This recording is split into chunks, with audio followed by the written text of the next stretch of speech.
کوئی فائدہ ہو رہا ہے؟ کوئی ترقیاتی کام، کوئی لوگوں کے ذاتی کام؟ جی افسر رات دن پریشان ہے کہ میرا صبح کہاں تبادلہ ہونا ہے. پھر ایک کہتا ہے تیرا تبادلہ ہو چکا ہے، دوسرا کہتا ہے نہیں ہوا. ایک کہتا ہے تو معطل، دوسرا کہتا ہے نہیں معطل. اس صورت حال میں انتظامیہ کیا کرے، لوگ کیا کرے، عوام کہاں جائے؟ 9 ماہ بیت گئے ہیں. 9 ماہ نہیں نکلا.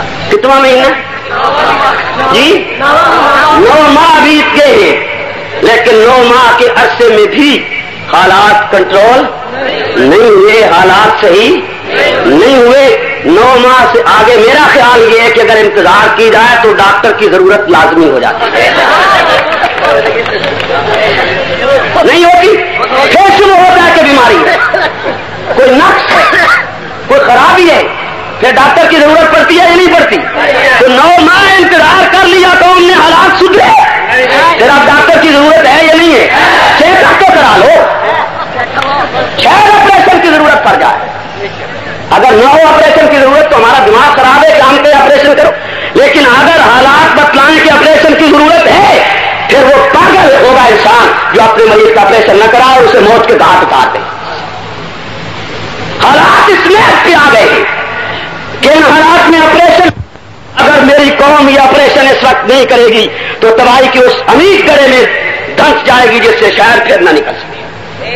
علماء ملت کے ایک فریض ہے، ہم اسے ادا کر رہے ہیں کہ عورت مملکت کے سربراہ، اور صرف عورت نہیں پھر سیدھا عورت، اہل سنت کا ایک حق ہے کہ پاکستان کی حکومت سنی کے ہاتھ میں ہو، کیونکہ اکثریت ہماری اور یہ ہمیں بین الاقوامی اصول حق دیتا ہے، اور ایران کے آئین نے بھی اس بات کو متعین کر دیا ہے. ہم وہی کچھ پاکستان میں کرنا چاہتے ہیں جو ایران میں شیعوں نے سنیوں کے ساتھ کیا ہے. اس میں ہمیں حق ہے یا نہیں ہے؟ جو حقوق ہمارے وہاں سنی بھائیوں کو دیے گئے وہی حق ہم پاکستان میں شیعوں کو دینا چاہتے ہیں. کوئی زیادتی میں آج یہ کر رہا تھا، تھک گئے آپ تو بس کریں جی. میرے وہاں تقریر کسی کی نہیں، اس لیے میں لگا ہوا ہوں، اور پھر پتہ نہیں ہے کہ دوبارہ آپ اس انداز میں قابو آئیں یا نہ. میں آج یہ کرنا چاہتا ہوں، سچائی کا ساتھ دینا ایک لازمی امر ہے. میں خمینی کی بات کر رہا تھا، اس کے نظریات کی بات کر رہا تھا. خمینی اپنی کتاب کیسے اسرار میں لکھتے کہتے ہیں میں وہ رب نہیں مانتا، توجہ ہے ذرا میری طرف، جڑا اٹھے خمینی را یار.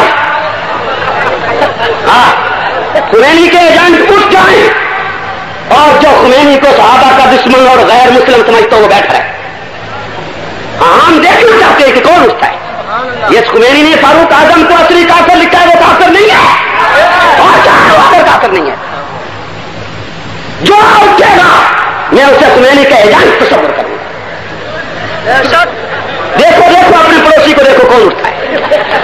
ملعون کتاب، بدنامی زمانہ کتاب، اپنے بدترین کلام کے ساتھ کشف اسرار میں لکھتے ہیں کہ میں وہ رب نہیں مانتا جس رب نے عثمان بن عفان اور معاویہ بن ابی سفیان جیسے بدتماشوں کو حکومت دی ہے.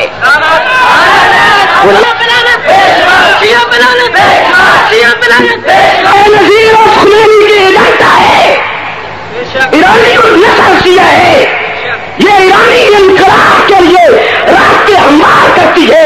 اس کے محمود جو وزارت داخلہ کا سیکرٹری ہے، اجلال حیدر بیگی جو پاکستان کی خفیہ شیعہ تنظیموں کے لیے مواقع فراہم کرتے ہیں، وہ جو اتنے بڑے عہدے کے فائز ہے، سنیو بغاوت کرو تاکہ اس قسم کے گنڈے اعتبار سے ہٹ جائیں. ہم نہیں برداشت کرتے اس بات کو. اور سنت کا بنیادی حق ہے جو ہمیں 40 برس سے نہیں مل رہا ہے.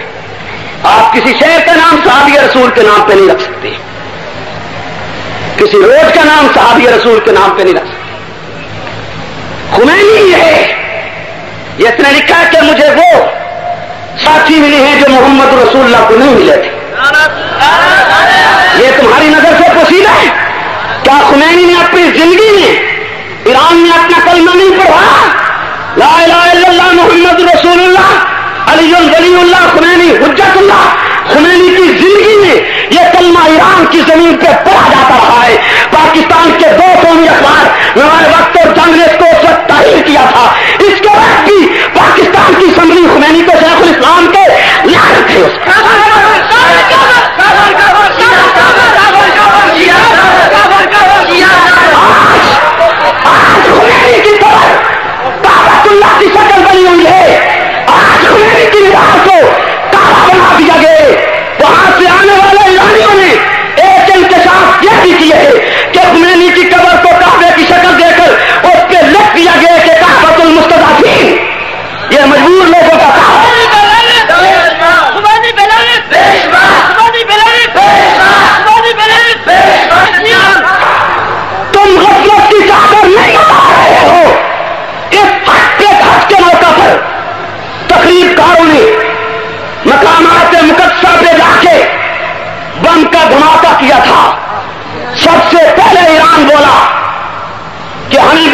کرنے کے لیے ہماری طرف بات منسوخ کی جا رہی ہے.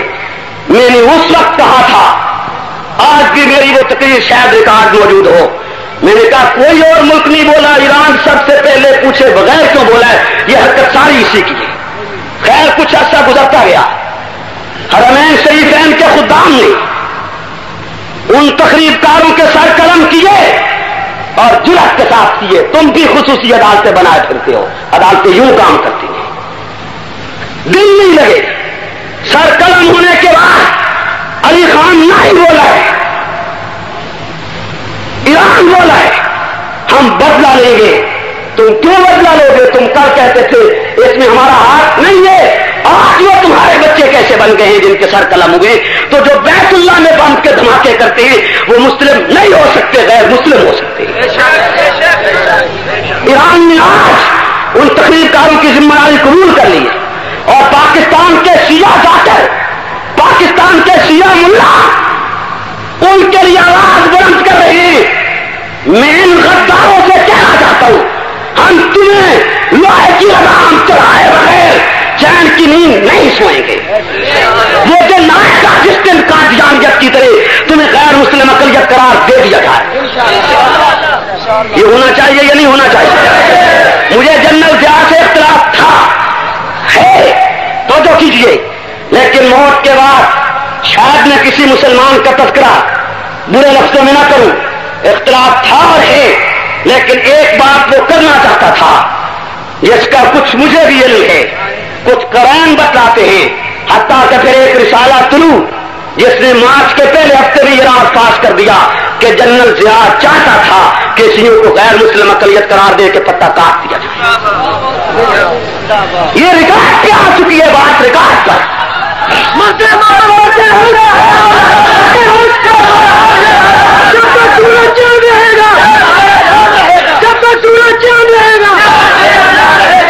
آپ کے جذبات ہیں, آپ زندہ باد کہیں یا مردہ باد کہیں, مجھے اس سے بات نہیں. میں یہ کہنا چاہتا ہوں کہ ضیاء یہ کرنا چاہتا تھا. اگر ضیاء یہ کرنا چاہتا تھا تو آج ضیاء کے شہدائیوں کو ہماری راہ نہیں روکنا چاہیے. جو نقطۂ نظر شیعت کے لیے ضیاء نے قائم کیا تھا وہی نقطۂ نظر سوائے صحابہ لے کے میدان میں آئی ہے. شیعہ کل بھی کافر تھا, شیعہ آج بھی کافر ہے. شیعہ قیامت کی صبح تک توبہ نہیں کرے گا, کافر رہے گا.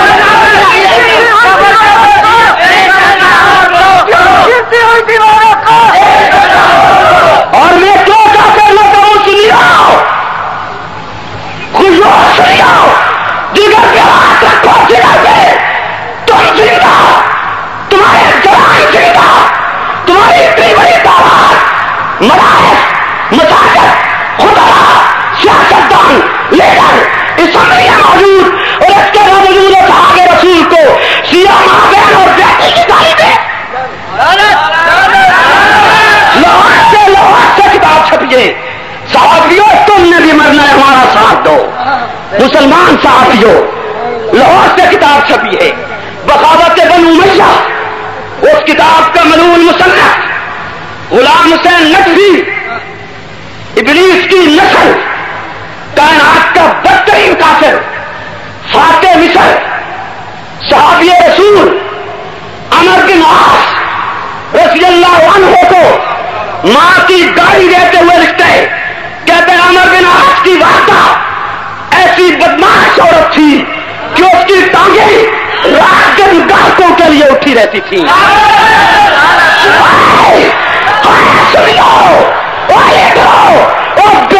سیاستدانوں, تم ہمیں اس کفر کے خلاف بولتے ہوئے فرقہ واحدت کا تانا دیتے ہو. تمہاری ماں کو گالی نہیں, تمہاری بہن کو گالی نہیں, تمہاری بیٹی کو گالی نہیں, تمہاری دادی کو گالی نہیں.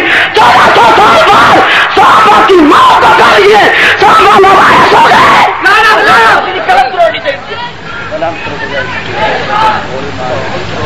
اس دشمن فرقے کی عورت, اس دشمن فرقے کی عورت حکومت کرے اور تم جمہوریت کے عنوان سے بھونکتے چلے جاؤ. کیا ہوتی ہے جمہوریت؟ شیعہ دشمن اسلام ہے, شیعہ باغی اسلام ہے, شیعہ غدار اسلام ہے, بے نظیر شیعہ فرقے سے تعلق رکھتی ہے، نہیں رکھتی تو ریڈیو ٹی وی پہ اعلان کرے. کرنا چاہیے یا نہیں کرنا چاہیے؟ ریڈیو ٹی وی پہ اعلان کرے میں شیعہ نہیں ہوں. صرف اتنی بات نہیں، ریڈیو ٹی وی پہ اعلان کرے میں شیعہ نہیں ہوں، شیعہ نظریات پر لعنت بھیجتی کہ اگر نہیں کہتی ہے پھر عورت کی بات صرف نہیں، ایسا کی دشمن اکبر سے اقرار ہے، صدیق کی باغی اکبر سے اقرار ہے، قرآن کی منکر اکبر سے اقرار ہے. کیوں؟ شیعہ کے جو نظریات ہیں وہ قرآن کا انکار ہے، شیعہ کے جو نظریات ہیں صحابہ دشمنی ہے، شیعہ کے جو نظریات ہیں ختم نبوت کا انکار ہے. یہ تمام نظریات ہر شیعہ مرد کے ہیں، ہر شیعہ عورت کے ہیں. لہٰذا اس بنیاد پر اگر بے نظیر اعلان نہیں کرتی کہ میں شیعہ نہیں ہوں اور شیعہ نظریات پر لعنت بھیجتی ہوں تو اس کے خلاف عورت ہونے کی بنیاد پر بعد میں ہم اٹھیں گے، اس کے غیر مسلم ہونے کی بنیاد پر نمبر 1 پہ اٹھیں گے. اور توجہ کیجیے، پھر یہ معادلات گری نہیں، معاذ جذبات نہیں. صحافیوں، لیڈروں، شیعوں، سنو کنی صوفیوں، تمہیں چیلنج کرتا ہوں. جس شخص کو اختلاف ہو کہ میں نے شیعہ اثنا عشری کو کافر کیوں کہا ہے، وہ مجھے سپریم کورٹ اور ہائی کورٹ میں چیلنج کرے اور یہ کہے، ریٹ کرے کہ یہ مولوی شیعہ اثنا عشری کو کافر کہتا ہے اور غلط کہتا ہے. عدالت مجھے ملزم کی حیثیت سے طلب کرے، 7 6 مہینے 2 سال ہمارا کیس سماعت کرے. اگر ہم شیعہ اثنا عشری کو کائنات کا بدترین کافر ثابت نہ کر سکے تو رب محمد کی قسم میں عدالت عالیہ کو اپنی موت لکھ دوں گا.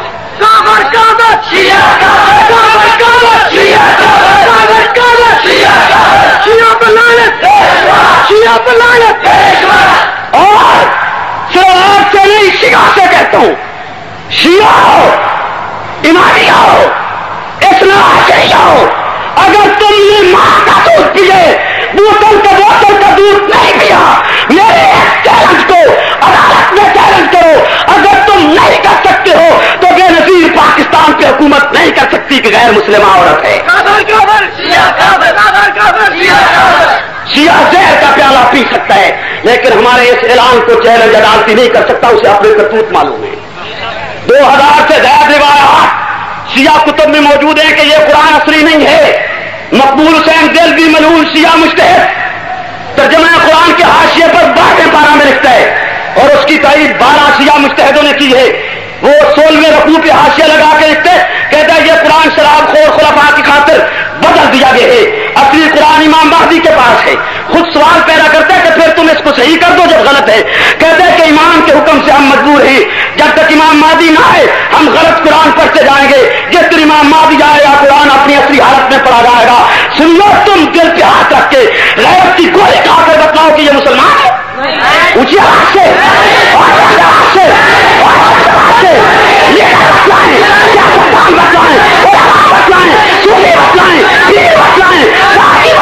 جو قرآن کو شرافوں کی کتاب کے اگر وہ کافر نہیں ہے تو کائنات میں کوئی کافر نہیں ہے.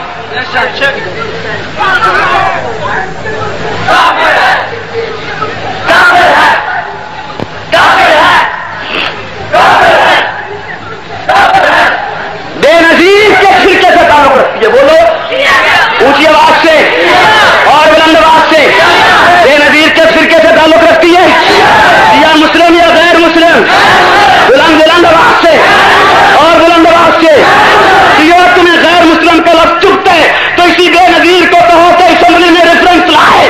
اگر بڑی خان کا کیس اسمبلی میں آ سکتا ہے، کاغذاریوں کا کیس اسمبلی میں آ سکتا ہے تو سیاحت کا کیس بھی اسمبلی میں آ سکتا ہے.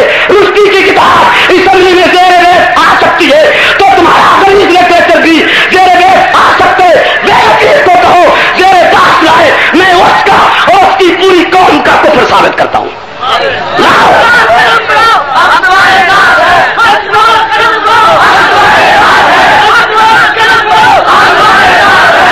صرف عورت کی بات ہے، صرف عورت نہیں، غیر مسلم عورت ہے. پھر اٹھنا چاہیے یا نہیں اٹھنا چاہیے؟ شیعوں کا ایک مجتہد، ایک ملا، ایک پادری کراچی سے عبد الکریم مشتاق قرآن کے خلاف لکھتے ہوئے لکھتا ہے، اس کی کتاب ہے 1000 تمہاری 10 ہماری. اس میں لکھتا ہے سنیو جو قرآن تم مانتے ہو اس میں تو پاکستان کا ذکر نہیں ہے، جو قرآن ہم مانتے ہیں اس میں پاکستان کا تذکرہ بھی ہے۔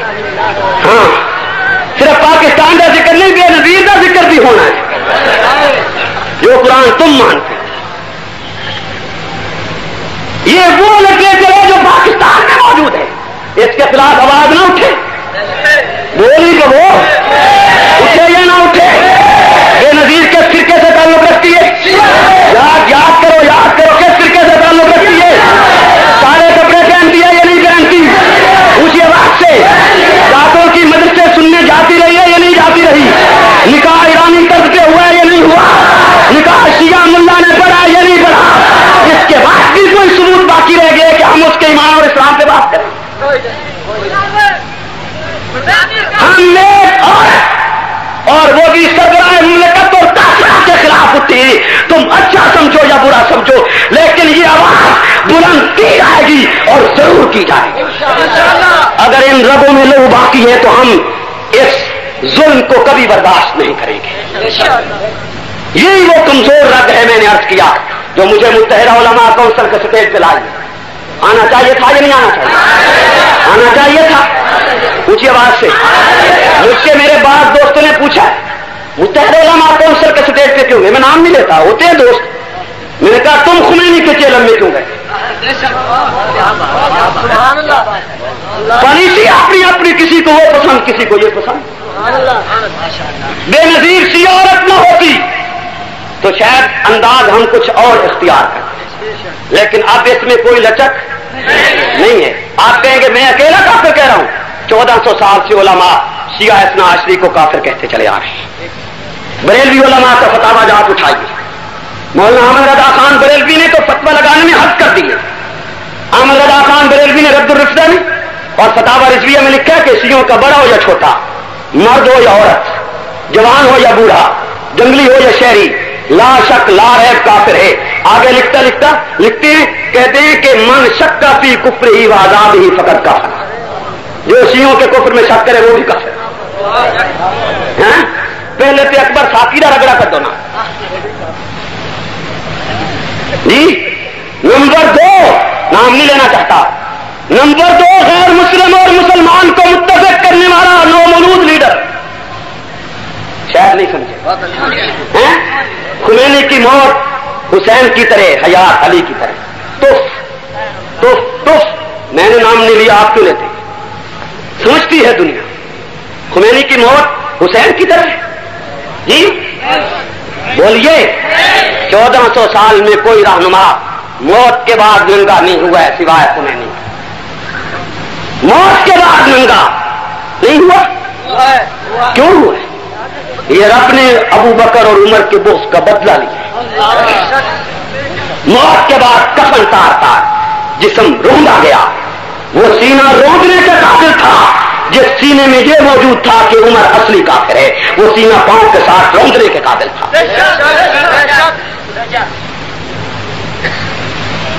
شیعہ کی مشہور ترین کتاب حق ہے، شیعہ کی مشہور ترین کتاب حق الیقین میں درج ہے کہ جب مہدی آئے گا سر سے پاؤں تک ننگا ہوگا، سر سے پاؤں تک، اور سب سے پہلے مہدی کے ہاتھ پر جو ہستی بیعت کرے گی وہ محمد رسول اللہ کی ہستی ہوگی۔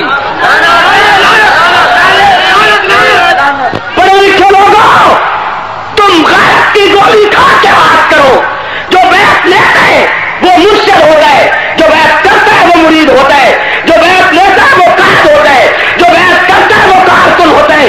شیعوں نے محمد رسول اللہ کو، سرتاج الرسل کو، امام الکونین کو مہدی کا مرید لکھے، مہدی کا کارکن لکھے، مہدی کا مقتدی لکھے، میں کیوں نہ اس فرقے کو کافر کہوں؟ وجہ کیا ہے؟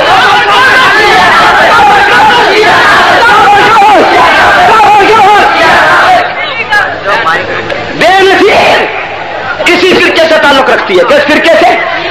اونچی آواز سے بولو، بے نظیر کس فرقے سے تعلق رکھتی ہے؟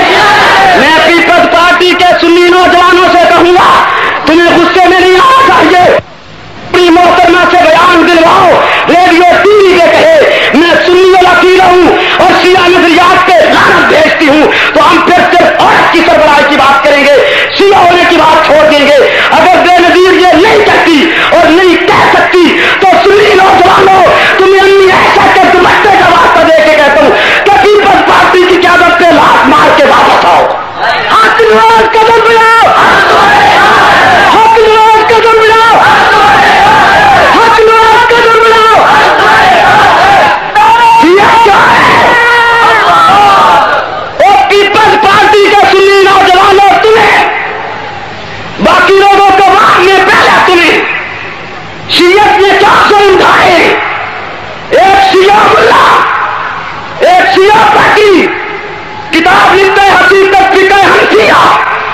در جواب کی گئے جعفریہ، اس کتاب میں اس نے لکھا ہے کہ مکہ کی زلیخا بی بی عائشہ نے کہہ رکھا تھا کہ نبی نے باقی جوان عورتیں چھوڑ کر، ہم عمر عورتیں چھوڑ کر ایک 6 سالہ ننھی اماں جی کے ساتھ 50 سال کی عمر میں شادی رچائی ہے۔ یہ خبیث نے سیدہ عائشہ پہ اعتراض کی ہے، اور صرف سیدہ پہ اعتراض نہیں، براہ راست پیغمبر پہ اعتراض کر رہا ہے۔ یہ دجال اور کتا کون ہوتا ہے جو میرے رسول کو کہے کہ تجھے ایسا میں کیا نظر آیا تھا؟ ایک مسلمان مسلم، ایک سنی افریقی مسلم، اسے سیدہ کی توہین اور خود آقا دو عالم کی توہین کی گنجائش کیسے مل گئی، اور اسے یہ بکواس کرنے کی ضرورت کیسے ہوئی؟ رسول کو کہتا ہے کہ تو نے 50 سال کی عمر میں ایسا کے ساتھ شادی کیوں رچائی ہے؟ یہ کیوں پوچھنے والا کون ہوتا ہے پیغمبر سے؟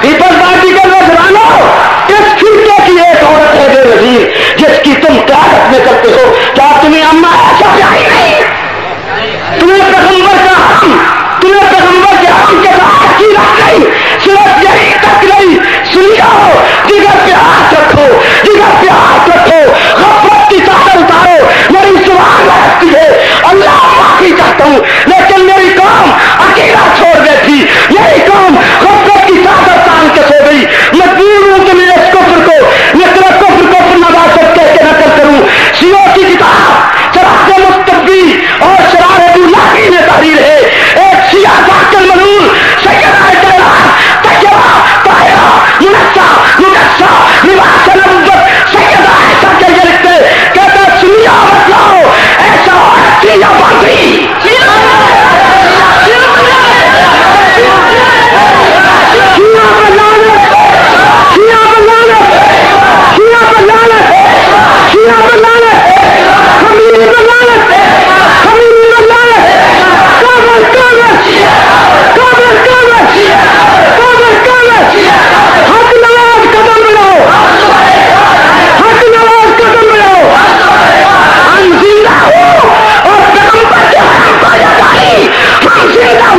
رسول کی آنکھوں کو یہ گالی، ہم زندہ ہوں رسول کے لباس پر یہ تمہارا پیپلز پارٹی کے نوجوانوں بے نظیر شیعہ فرقے کا تعلق رکھتی ہے جن کی عقائد امہات المومنین کے لیے یہ ہیں، اور خصوصاً سیدہ عائشہ پر یہ تمہارا کون ایسا طیبہ، کون ایسا طاہرہ، کون ایسا منسہ، کون ایسا مقدسہ، کون ایسا امین امین امین امین، کون ایسا پیغمبر کی آنکھوں ایسا، اور پیپلز پارٹی کے سنی نوجوانوں لاکھ مارے پارٹی ڈسپلن پر آوانی کے دوپٹے کے پاس چیز کر کے کمن پہن کے ایک شیعہ عورت کا تختہ الٹتے اور یہ سب لے کر میدان میں آئے فلاح اللہ کی پہلی بتا کر راس مسمر ہے جسے مرنا نہیں آتا اسے جینا نہیں۔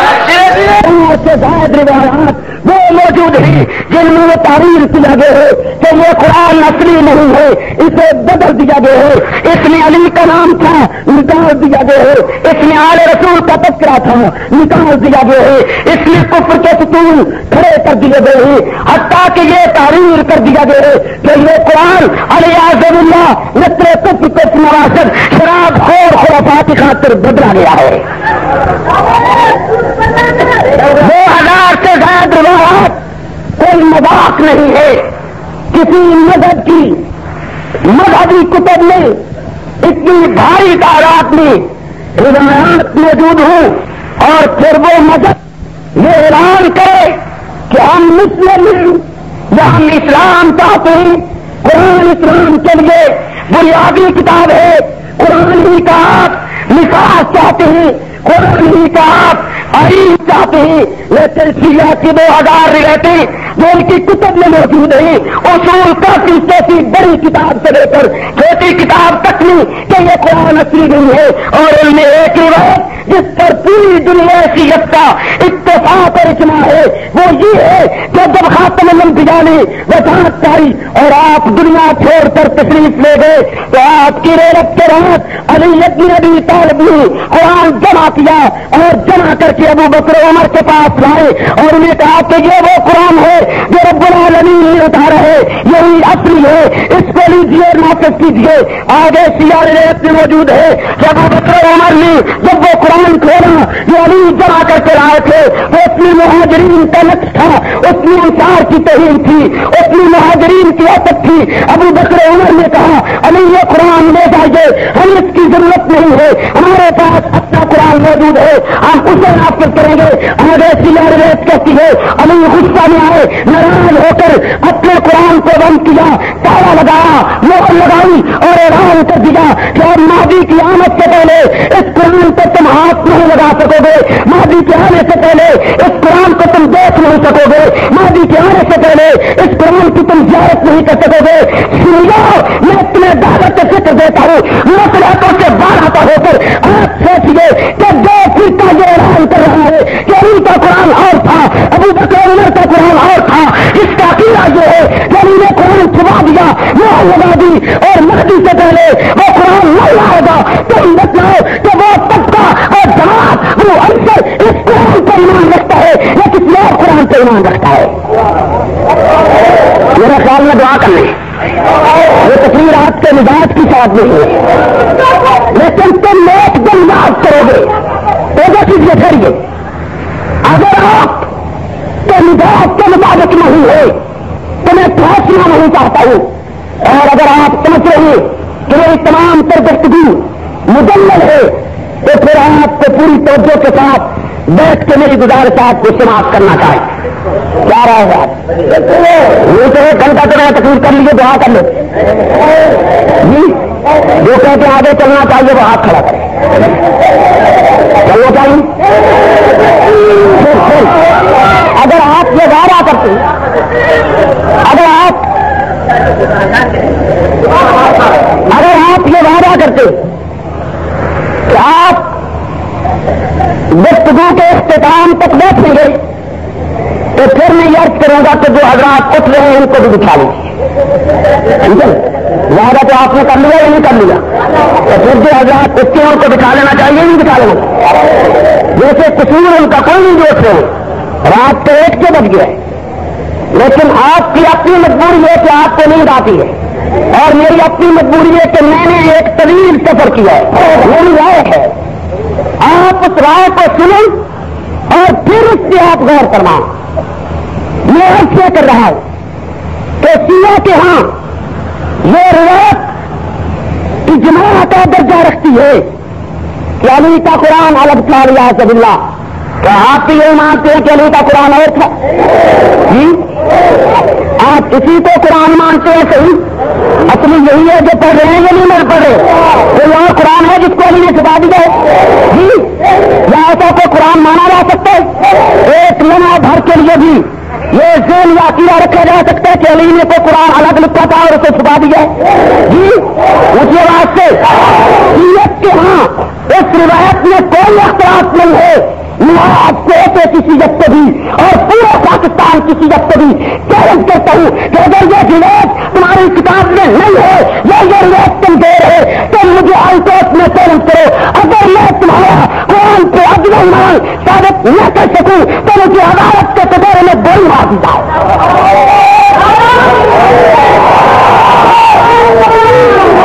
لیکن یہ نہیں ہو سکتا ہے کہ ایک طبقہ خدا کو بھی قرآن و سنت کی روشنی میں نہ مانتا ہو, رسالت کا گستاخ بھی ہو, قرآن کا انکار بھی کرے اور دونوں اتحاد بین مسلمین کے منافقانہ نعرہ بلند کر کے مسلم اقلیت میں گھسنا چاہے تو اسے نہیں گھسنے دیا جائے گا, اسے نکالا جائے گا.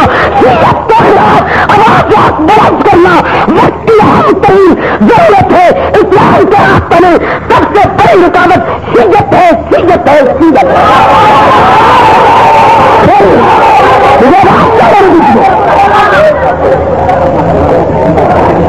میں نے پہلے عرض کیا کہ آپ اٹھے نا نعرے بھی نہ لگائیں, کیا خیال ہے؟ آپ اٹھنے پہ کنٹرول کریں، نعرے پہ کنٹرول نہیں. جو اٹھ رہے ہیں ان کو بٹھا لیں، اور اگر آپ نے اٹھا کری تو ناراض نہ ہو، پھر میں سمجھوں گا کہ جہاں دی مطلبی ہوئی ہے. نہیں سمجھے پھر میری قرآن روک نہیں سکتی ہے. اگر تیری نماز تو نہیں سنو گے اور میں طویل سفر کبھی وہ آپ نہیں کرو گے تو پھر اٹھنے والے کو میں مشکوک سمجھوں گا. کیا آپ راضی ہوں چاہے ناراض ہو، ٹھیک ہے نہیں؟ میں تو یہ حقائق نہیں، محض الزامات ہے. اگر الزامات نہیں حقائق ہے تو سن کے آپ کو غور کرنا ضروری ہے یا نہیں؟ شیعہ کی ذمہ دار تفسیر تو جناب مقبول جس کی 1 درجن شیعہ مجتہدین نے تائید کی ہے، توثیق کی ہے، اسے صحیح قرار دیے ہے. اسی تفسیر ترجمہ مقبول کے 12ویں پارہ میں مولوی مقبول حسین دہلوی شیعہ مجتہد اردو زبان میں واضح رکھتے میں تحریر کرتا ہے کہ یہ قرآن شراب خور خرافات کی خاطر بدل دیا گیا ہے. پھر خود سوال پیدا کرتا ہے کہ جب یہ قرآن غلط ہے تو اسے صحیح کیوں نہیں کر دیتے ہو؟ تو لکھتے ہم امام کے حکم سے مجبور ہیں، جب تک امام مہدی نہیں آئے گا ہم اسی غلط قرآن کو پڑھیں گے، اور جب مہدی آئے گا تو قرآن اصلی حالت میں پڑھا جائے گا. تم بتلاؤ کہ یہ الفاظ قرآن کا انکار ہے یا نہیں ہے؟ یہ الفاظ کفریہ ہے یا نہیں ہے؟ یہ الفاظ اسلام دشمنی ہے یا نہیں ہے؟ کیا اس سے بڑا کفر ہے امریکہ کا؟ کیا اس سے بڑا کفر ہے روس کا؟ کیا اس سے بڑا کفر ہے ہندو کا؟ ہندو اس لیے کافر ہے اس نے قرآن اور رسول نہیں مانا ہے. امریکی لوگ اس لیے کافر ہیں ان نے قرآن اور رسول نہیں مانا ہے. تو کیا ان لوگوں نے مان لیا؟ آج تک ہندو کو ضرورت نہیں ہوئی ہے، آج تک کسی روسی بدماش کو ضرورت نہیں ہوئی ہے، آج تک کسی امریکی گنڈے کو ضرورت نہیں ہوئی کہ وہ قرآن کو شرابیوں کی کتاب لکھے. اگر یہ ضرورت ہوئی ہے تو شریعت کو ہوئی ہے. اور آج پھر وہی شریعت ایک خوشکن نعرہ بلند کر کے میری سادہ نوکان کو اپنے دانے تصویر میں پھانس کر یہاں بھی انقلاب جاتی ہے تو اس انقلاب کے راستے میں اسی طرح سنت رکاوٹ بن جائے گی جس طرح مجاہدین افغانستان میں رکاوٹ بن گئے ہیں.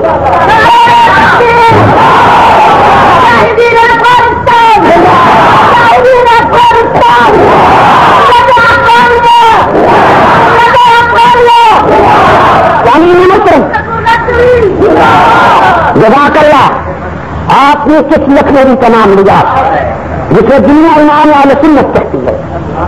آج اسے لکھنوی کا کپڑا پڑ لیجیے کہ ان نے شیعوں کو کیا کہا ہے. اگر لکھنوی نے بھائی کہا ہے تو میں بھی کہتا ہوں، ٹھیک ہے؟ اگر لکھنوی نے بھائی نہیں کہا ہے تو میں بھی بھائی کہنے کو تیار نہیں ہوں، بلکہ یہ کہنا چاہتا ہوں چلو اکابرین کا فیصلہ کرتے ہیں. شاہ ولی اللہ محدث کیلوی سے چلتے ہیں، یوں ہی نہیں شاہ ولی اللہ محدث کیلوی کا زمانہ بھی قریب ہے، ابو حنیفہ سے چلتے ہیں. ٹھیک ہے، بولیے تو صحیح. یہی گھوڑا یہی میران ابو حنیفہ سے چلتے ہیں کہ شیعت کیا ہے. اگر ابو حنیفہ کی فقہ شیعت کو اسلام کہے تو میں تمام چیزیں چھوڑ دوں گا. اگر امام ابو یوسف کی فقہ شیعت کو اسلام کہے میں تمام سرگرمیاں چھوڑ دوں گا. اگر امام مالک شیعت کو ایمان اور اسلام کہے میں تمام سرگرمی ترک کر دوں گا. اور اس طرح آگے چلتی آگے آپ مجدد الثانی کو لیجیے، شاہ ولی اللہ محدث دہلوی کو لیجیے، آپ اکابرین علماء دیوبند کو لیجیے، حتیٰ کہ دیوبند کی ریڑھ کی ہڈی، دیوبند کی شہرت، دیوبندیت کا تاج، 57 کی جنگ آزادی کا ہیرو علامہ رشید احمد گنگوئی لیجیے، فتاوی رشیدیہ آپ کے کتب خانہ میں موجود ہوگا، اسی کو پڑھ لیجیے، اسی کو اٹھا لیجیے، اسی کو سچے کو مان لیجیے.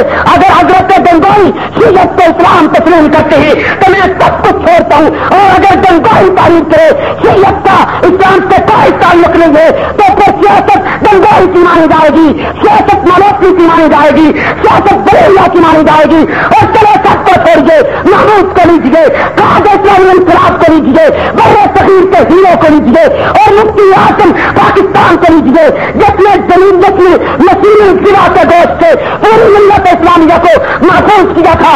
آج یہ مفتی محمود کو طرف دیکھتے ہیں تو وہ شیعت کو اسلام کہتا ہے جو کفر کہتا ہے. بات طے ہونا چاہیے، فیصلہ ہو. پوری جمعیت علماء اسلام اسلام کی نمائندہ جماعت ہے اور اسے ہر فتنے کا راہ روکنا ہے. کیا خیال ہے آپ کا؟ اسے ہر فتنے کی راہ روکنا چاہیے نہیں روکنا چاہیے؟ اسی بات سے اسے ہر فتنے کی راہ روکنا چاہیے. چاہیے نہیں روکتی ہے، اسی بات سے بولیے. چاہیے نہیں روکتی ہے اور پوری جوش کے ساتھ روکتی ہے.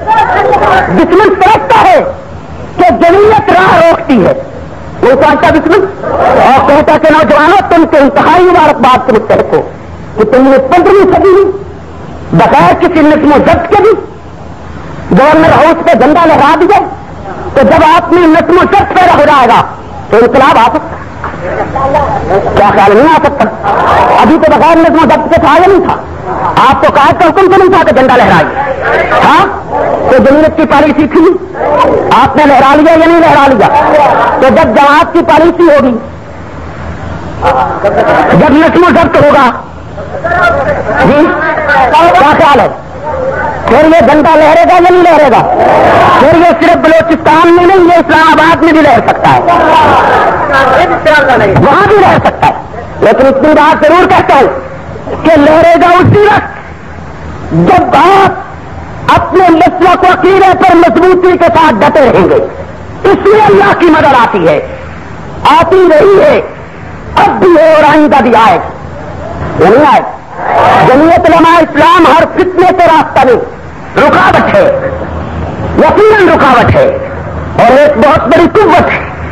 اس قوت کا انکار اپنے تو خیر کیا کریں گے، دشمن بھی جمعیت کی قوت کا انکار نہیں کرتا ہے. چلتے وہ بات ضرور کہنا چاہتا ہوں، جمعیت ہی وہ واحد جماعت ہے جو چاروں صوبوں میں برابر اپنا وجود رکھتی ہے. جمعیت کے ماں سوا کوئی دوسری جماعت ایسی نہیں ہے جو چاروں صوبوں میں اپنا وجود رکھتی ہو. کچھ جماعتیں پنجاب تک محدود ہیں اور پھر ان میں بھی بات وہ ہے کہ جنہیں آج تک صحافی اور اخبارات ٹانگے کی سواری کا تانا دیتے چلے آ رہے ہیں.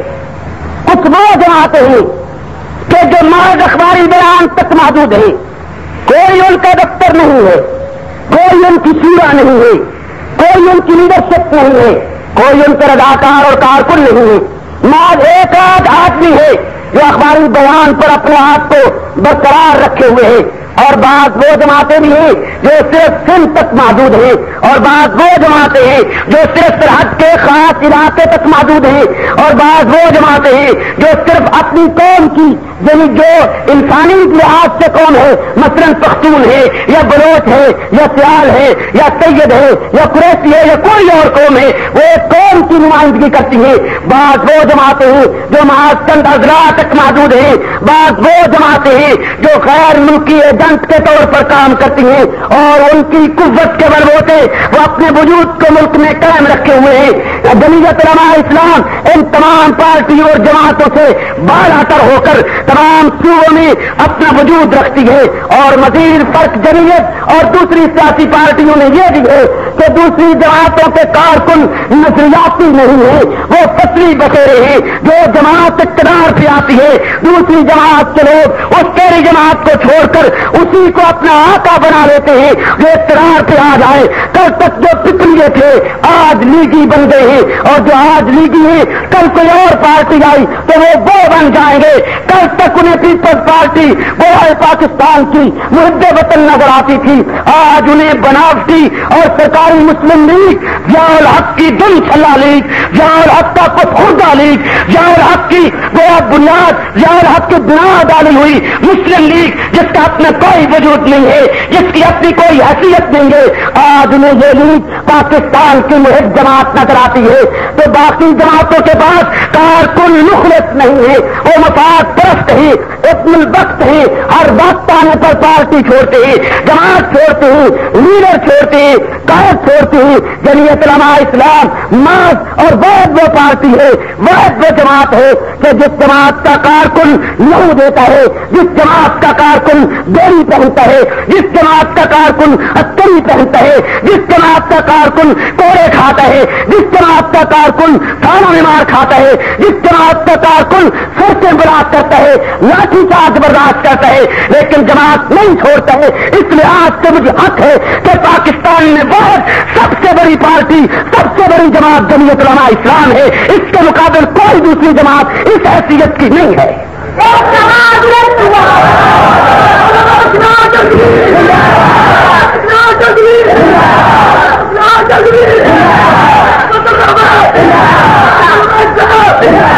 اور مزید یہ بھی کہنا ضروری سمجھتا ہوں کہ پاکستان میں بعض جماعتیں وہ بھی ہیں کہ جن کی قیادت ہیرے سمگل کرتی ہے۔ شاید آپ میرا یہ اشارہ نہ سمجھے، پنجابی سمجھتے ہیں، آپ بھی سمجھتے ہیں، خاندان تو سمجھتے ہوں گے نا، وہ تو سمجھ جائیں گے۔ کچھ جماعتیں وہ ہیں جن کی لیڈرشپ ہیرے سمگل کرتی ہے، ہر آڑے وقت میں ملک سے وہ لیڈرشپ باہر رہتی ہے، ملک بموں کی لپیٹ میں ہو تب ہیرے کا کاروبار جاری ہے، ملک تباہی کے دہانے پہ کھڑا رہے تب سمگلنگ جاری ہے، ملک انارکی کا شکار ہو تب سمگلنگ جاری ہے، غریب اور مزدور کے بچے فٹ پاتھ پہ روٹی کو ترستے رہے اور غریب امیر کا کتا بادام والا مکھن کھاتا رہے، کچھ ہوتا رہے، لیکن کچھ جماعتوں کی لیڈرشپ ہیرے سمگل کرنے میں مسلسل لگی رہتی ہے اور اس کے ڈائلاگ یہ ہوتے ہیں، اس کا طریقہ واردات یہ ہوتا ہے کہ ہم تبلیغ کے لیے باہر جا رہے ہیں، لیکن جمعیت علماء اسلام کی لیڈرشپ وہ ہے جس نے ریفرنڈم کو سب سے پہلے للکارا، جس نے جوانی کے، جس نے شباب کو جیل کی نظر کر دیا، جس نے ضیاء جیسے ہٹلر کی آنکھ میں آنکھ ڈال کے بات کی ہے، جس نے ہر آئے وقت میں قوم کی نمائندگی کی ہے اور آج بھی مسلسل کر رہی ہے۔ مراد میری اس قیادت سے فضل الرحمان ہے کہ جب ریفرنڈم کے لیے ضابطہ مقرر ہوا تھا، مولویت خاموش تھی، پیری خاموش تھی، مرشد چپ تھے، لیڈرشپ چپ تھی، بڑے بڑے سیاستدانوں کے منہوں پر کفر لگ چکے تھے، اس تک یہ نوجوان سیاستدان ریفرنڈم جیسے فراڈ کو للکارتے ہوئے جیل کی سلاخوں میں پڑا ہوا تھا۔ آج مجھے حق ہے کہ جمعیت کا کارکن بھی مخلص ہے، اس کی قیادت بھی مخلص ہے، نہ اس کو کارکن خریدا جا سکتا ہے نہ لیڈرشپ خریدی جا سکتی ہے۔ جب جماعت اتنی بڑی مضبوط ہے، چاروں صوبوں میں موجود ہے، تو اس کو حقائق کو جرأت کے ساتھ پیش کرنا چاہیے، اسے مروب نہیں ہونا چاہیے، اسے مسلحت کا شکار نہیں ہونا چاہیے، اسے کسی کا ایجنٹ نہیں بننا چاہیے۔ جمعیت کا اپنا دستور ہے، اپنا موقف ہے، اپنی فکر ہے، اپنی سوچ ہے اور جمعیت ایک قوت رکھتی ہے۔ تم جمعیتی کو مضبوط کرنے کی غرض سے رات دن ایک کر دو تو سارا بات گلی گلی بستی بستی کہیا کرے گا، جمعیت کے جھنڈے لہر جائیں گے۔ جماعت ہی سب سے بڑی قوت ہوتی ہے۔ سامعین محترم، میں عرض یہ کر رہا تھا کہ جس نظام کو جمعیت ملک میں لاگو کرنا چاہتی ہے، اس نظام کے راستہ میں شیعت بنیادی رکاوٹ ہے۔ کیوں؟ اس کا تمام تر نظام آپ سے جدا ہے۔ توحید، رسالت اور قرآن تک کا اختلاف میں نے دلائل سے عرض کیا ہے، مزید اختصار سے معلوم کیجیے۔ آپ سے وضو شیعت کا جدا ہے، آپ سے کلمہ شیعت کا جدا ہے، آپ سے اذان شیعت کی جدا ہے، آپ سے طلاق کا مسئلہ شیعت کا جدا ہے۔ آپ 3 طلاقیں دیں تو کہتے 3 ہے، شیعہ کہتے 1 ہے۔ آپ طلاق غصے میں دیں چاہے خوش ہو کر تو طلاق ہے، شیعت کے ہاں غصے میں ہو تو طلاق واقع نہیں ہوتی ہے. آپ سے وراثت کے مسئلے میں شیعت جدا ذہن رکھتی ہے. آپ جس طرح وراثت تقسیم کرتے ہیں شیعت اس طرح تقسیم نہیں کرتی. آج بھی عدالتوں میں ان کی وراثت کا نظام الگ چلتا ہے, آپ کی وراثت کا نظام الگ چلتا ہے. آپ کے ہاں روزے کی سحری اور افطاری کا ٹائم اور ہے, ان کے ہاں افطاری اور سحری کا ٹائم اور ہے. حد ہو گئی کہ آپ کا سورج پہلے غروب ہو جاتا ہے, شیعوں کا سورج بھی بعد میں غروب ہوتا ہے. آپ کا سورج پہلے طلوع کرتا ہے, ان کا سورج بھی بعد میں طلوع کرتا ہے. یہ بھی بلا کوئی اختلاف اور نزاع کی بات تھی, لیکن اس میں بھی انہوں نے تمہاری موافقت نہیں کی ہے. آپ کے ہاں ابھی اعلان ہوتا ہے کہ 15 منٹ باقی ہیں, کھانا کھا پی لیجئے, لیکن ادھر اعلان ہوتا ہے مومنین کرام فقہ جعفری کے مطابق وقت ختم ہو چکا ہے, لہذا کھانا پینا بند کر دیجئے. آپ کے ہاں اذان آ جاتی ہے, روزہ افطار ہو جاتا ہے, آپ نماز پڑھ چکے ہیں, اس وقت مومنین کرام کے عنوان سے آوازیں آتی ہیں کہ آپ روزہ افطار کر لیجئے. آپ مجھے بتلائیں تو صحیح, کوئی ایک مسئلہ ان کا اور آپ کا ایک بنتا ہے. آپ وضو میں پاؤں دھوتے ہیں, شیعہ وضو میں مسح کرتا ہے, آپ کا اور اس کا وضو تک ایک نہیں ہے. آپ کے ہاں نکاح کا خطبہ اور ہے, اس کے ہاں نکاح کا خطبہ اور ہے. آپ جنازے میں 4 تکبیریں پڑھتے ہیں, وہ جنازے میں 5 تکبیریں پڑھ رہے ہیں. آپ کے ہاں مردے کے غسل کا طرز اور ہے, ان کے مردے کے غسل کو ان کی فقہ کی کتب میں پڑھ لیجئے. کوئی ایک مسئلہ تو آپ مجھے ڈھونڈ کے لا دیجئے کہ جس میں وہ اور آپ ایک ہوں. آپ کے ہاں استنجے کا طریقہ اور ہے, ان کے ہاں اس میں بھی اختلاف ہے. آپ پانی سے استنجا کرتے ہیں, شیعت کہتی ہے پانی نہ ملے تو تھوک سے استنجا کر لیا جائے. یہ محض پھانسی کی بات نہیں ہے, محض مذاق کی بات نہیں ہے, محض الزام نہیں ہے. من لا یعذر الفقیہ شیعہ کی موت پر کتاب ہے جس میں درج ہے کہ جب پانی نہ ملے تو استنجے کے لیے تھوک استعمال کر لیا جائے. خدا کا قرآن کہتا ہے پانی نہیں ملتا ہے تم تیمم کر لو, وہی کافی ہو جائے گا. لیکن شیعت قرآن سے ٹکرائی ہے, مصطفیٰ کے دین سے ٹکرائی ہے, نبی کے نظام سے ٹکرائی ہے. اس نے ایسے وقت میں بھی قرآن کی مخالفت کو ضروری سمجھا ہے. تم بتلاؤ تمہیں خالق نے عقل دی ہے, کیا تھوک سے کبھی استنجا کیا بھی جا سکتا ہے یا نہیں کیا جا سکتا؟ پہلے سے زیادہ گندگی پھیل جائے گی, اس میں صفائی کبھی نہیں ہو سکتی ہے. میرے محترم سامعین, یہ باتیں میں محض ہنسانے کے لیے نہیں کہہ رہا ہوں یا محض الزامات کے لیے نہیں عرض کر رہا, میں سنجیدگی کے ساتھ اس کو پیش کر رہا ہوں. اور عام مبلغین اور مقررین کی طرف سے ہٹ کر میں مواد ذہن میں ڈالنا چاہتا ہوں, آپ کے لیے توجہ کی گفتگو پیش کرنا چاہتا ہوں, آپ کو سوچنے اور فکر کرنے کی دعوت دینا چاہتا ہوں. کوئی ایک بات بھی ایسی نہیں کہوں گا جس کو دشمن کہے کہ الزام لگایا ہے یا جھوٹ بولا ہے یا زیادتی کی ہے. آپ سے بھی میری درخواست یہ ہوگی کہ آپ اس فتنے کو سمجھنے کی کوشش فرمائیں. آپ کچھ اور کہہ رہے ہیں, وہ کچھ اور کہتا ہے. آپ جس نظام کو پاکستان میں لاگو کرنا چاہتے ہیں, کیا شیعت اس نظام کو مانتی بھی ہے یا نہیں مانتی ہے؟ جب نہیں مانتی ہے تو پھر اس سے اتحاد کیسا ہوگا, اس کی رعایت کیسے ہوگی؟ اور مزید یہ کہنا چاہتا ہوں علماء سے بھی عوام سے بھی, آج کل ایک غلغلہ ہے, آج کل ایک مرض آئی ہے کہ خمینی امریکہ کا دشمن ہے, اس کے گن گائے جائیں, اسے کہا جائے, یہ کہا جائے وہ کہا جائے. بات کسی کے انقلاب کی نہیں ہے, بات اس کے دین اور ایمان کی ہے. اگر امریکہ کا عقیدہ کفر یہ ہے تو خمینی کے عقیدے کو بھی جانچا جائے گا کہ کیسا ہے.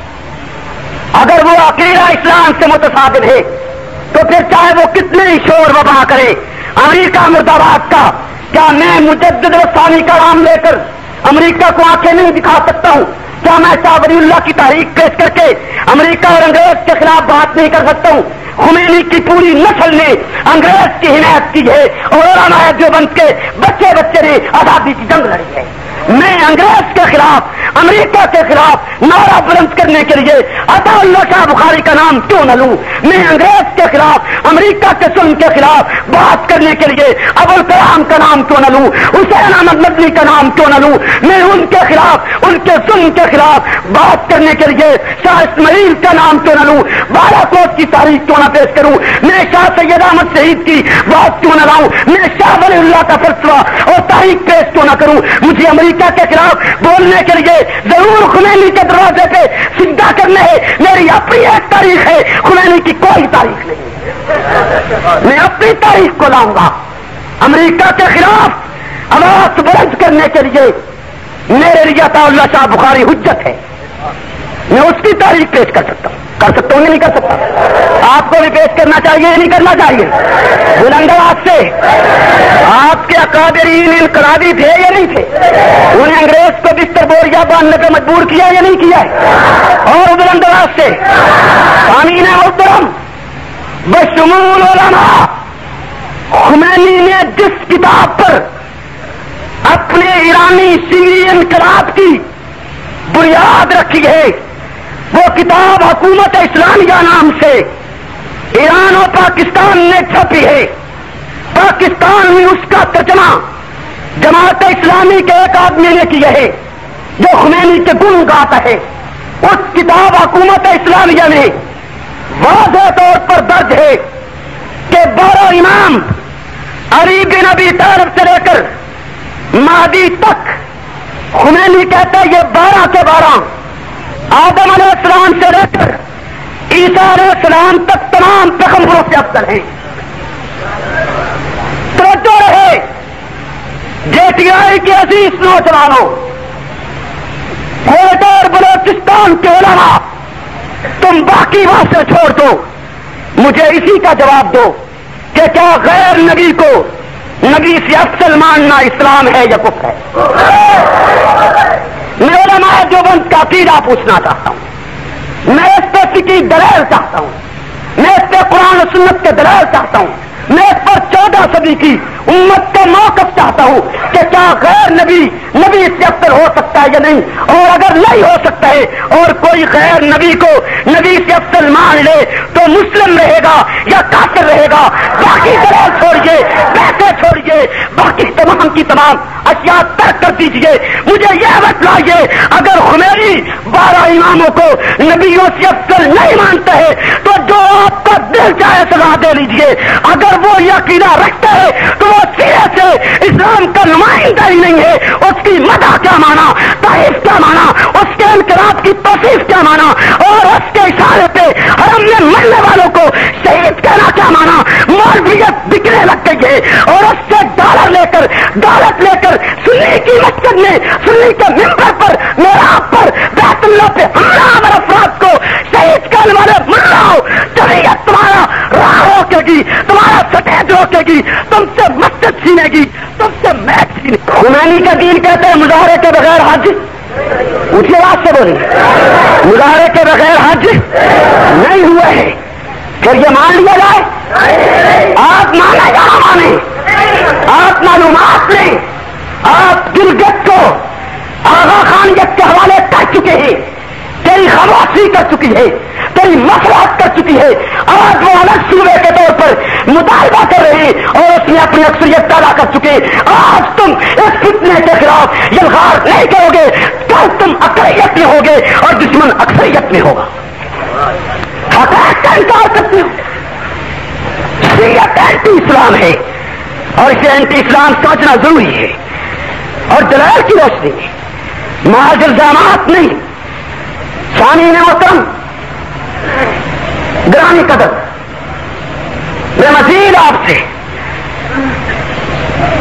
یہ حقیقت کہنا چاہتا ہوں، میں نے بھی مرنا ہے، آپ نے بھی مرنا ہے، خدا کو جان دینا ہے. یہ خطبہ اتحاد یکجہتی کے عنوان سے تقریباً 20,000 کی تعداد میں خمینی کے چیلوں نے تقسیم کیا ہے. اتحاد یکجہتی اس کا نام رکھا ہے اور اردو زبان میں خمینی کے خطبے نقل کیے. خانہ فرحق جمہوری اسلامی ایران سے یہ شائع ہوا ہے اور اس میں خمینی کا خطبہ یہ ہے کہ جتنے نبی آج تک آئے وہ عدل و انصاف قائم کرنے آئے تھے لیکن ناکام واپس گئے، حتیٰ کہ محمد رسول اللہ بھی ناکام واپس گئے. چھپ کے نہیں کہتا، چھپ کے نہیں کہتا. میں نے نہیں چھاپی یہ کتاب، خانہ فرہنگ اسلامی ایران میں چھاپی ہے اور اس کتاب کے صفحہ 15 پر یہ عبارت اردو زبان میں موجود ہے. تقریر کے بعد جس کا دل چاہے وہ اپنی آنکھوں سے اس حوالے کو پڑھ لے, تحقیق کر لے. تم بتلاؤ مجھے جو محمد رسول اللہ صاحب تمام پیغمبروں کو ناکام کہتے ہیں, وہ اسلام کا نمائندہ ہے, جو کفر کا نمائندہ ہے. آپ مجھے بات کرنے دیں اور اس کو اپنے سینے میں جگہ دے کر تنہائی میں بیٹھ کے غور کریں کہ بعض الزامات ہیں یا حقائق ہیں. اس خمینی کی نگاہ تم جمعیت کے کارکنوں سے کرواتی ہو, اس خمینی کی توصیف تم مجھ سے کہتے ہو. میری زبان کاٹی جا سکتی ہے, مجھے ملک بدر کیا جا سکتا ہے, مجھے عمر قید رکھا جا سکتا ہے, لیکن میں ایسے گستاخ پیغمبر کی توصیف نہیں کر سکتا ہوں, نہ میں اس کی مدح کر سکتا ہوں, نہ سماع کر سکتا ہوں, نہ سن سکتا ہوں. یہ روس سے کم مجرم ہے, یہ امریکہ سے کم ظالم ہے. امریکہ کفر ہے اور یہ اسلام ہے. اسی بات سے بولیے, بلند آواز سے. جیسا امریکہ کفر ہے ویسا یہ کفر ہے. اگر کفر کے خلاف بولنا تو سب کفر کے خلاف بولے. گرامی قدر سامعین, میں آپ کے سامنے اپنا درد دل رکھتا ہوں, میری مجبوری سمجھیے. آپ کافی حد تک شاید محفوظ ہوں گے, لیکن جہاں تک میں سمجھتا ہوں کہ ہم کسی اور انداز سے پریشان ہیں اور تمہیں کسی اور انداز سے ملوث کیا جا رہا ہے یا پریشانی ڈالی جا رہی ہے. آپ کے ہاں شاید ابھی دشمن کو اتنی جرأت نہیں ہو رہی کہ وہ اصحاب رسول کے خلاف اتنی کھلی بکواس کرے, لیکن باقی صوبوں میں یہ جرأت ہو گئی ہے. اور یہ وہ لٹریچر ہے جو مجھے چین سے نہیں بیٹھنے دیتا ہے اور کسی بھی مسلمان کو چین سے نہیں بیٹھنے دے گا. یہ کتاب آپ کے پاکستان میں چھپی ہے, میں بھی کہتا ہوں کہ جا کو رگڑا لگاؤ. آپ کا انداز کسی اور طرف کا ہوگا, میرا انداز کسی اور طرف کا ہے. آپ کہیں گے اس نے ملک کا خزانہ خالی کیا ہے, اس کے آپ رد کریں گے. آپ کہیں گے اس نے بنیادی حقوق بحال کیے, میں اس میں متفق ہوں. لیکن ایک طرف رد کا میرا ہے کہ جنرل ضیاء نے اپنے 12 سالہ دور میں کفر کو پروان چڑھایا ہے, کفر کی پشت پناہی کی ہے, کفر کو پنپنے کا موقع دیا ہے اور مسلمان قوتوں کو ذلیل و خوار کیا ہے.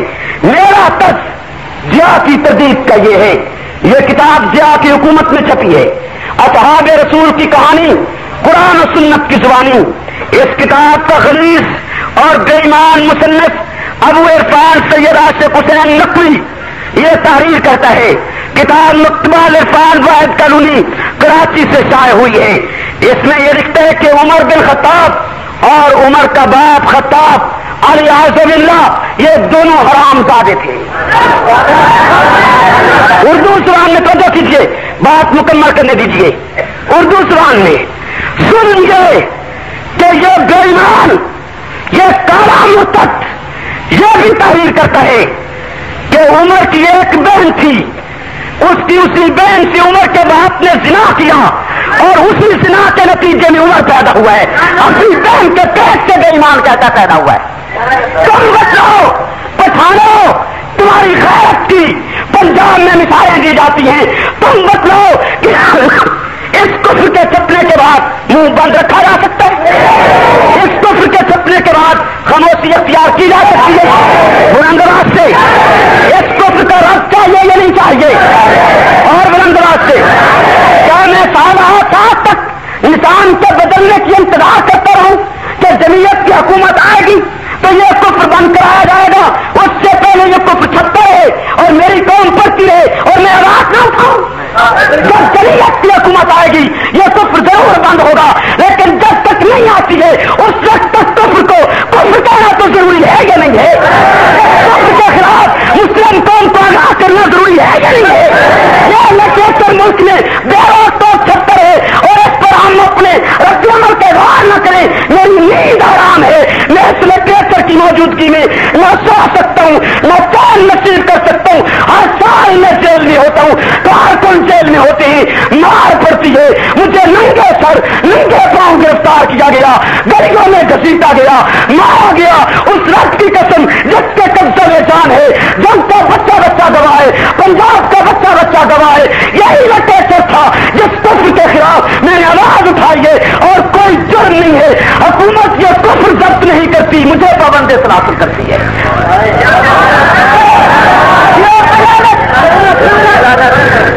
یہ اسلام کی نمائندہ حکومت ہے، یہ اسلام کی دائی حکومت ہے.